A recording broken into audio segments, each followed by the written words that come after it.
superpower sa Mighty Sea. Lakas tensya, matalinaw, Mighty Sea.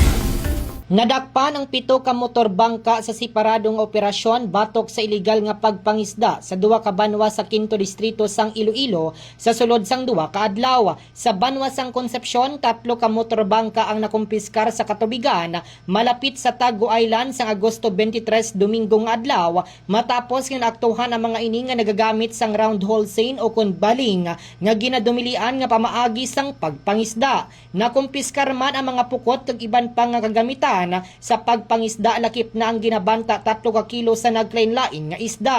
Samtang 4 naman ka motor bangka ang nakumpiskar sa barangay Agdaliran, San Dionisio, Iloilo sang Sabado, Agosto 22 bangod sa ginaaligar nga paggamit sang troll fishing ukon pagpangisda gamit ang troll nets.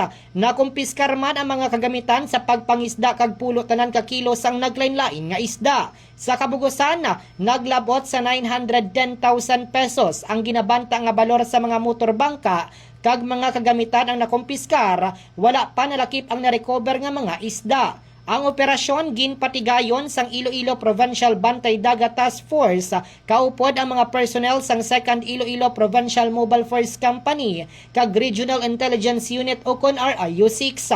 Padayon naman ang pagpatigayon sa mga otoridad sa mga operasyon batok sa ilegal nga pagpangisda agod maprotektahan ang dunang manggad kag kabuhi sa kadagatan sang Iloilo. Report nagikan sa 5 distrito ini si K5 Reggie Di Mayo para sa kampiyon nga balita, serbisyo publiko kag kalingawan sa 5 distrito. K5 News FM. Ang D3 Bio himo sang extra virgin coconut oil nga gin-opdan sang vitamin D3. Sa D3 Bio, dasig ka mag-ayo.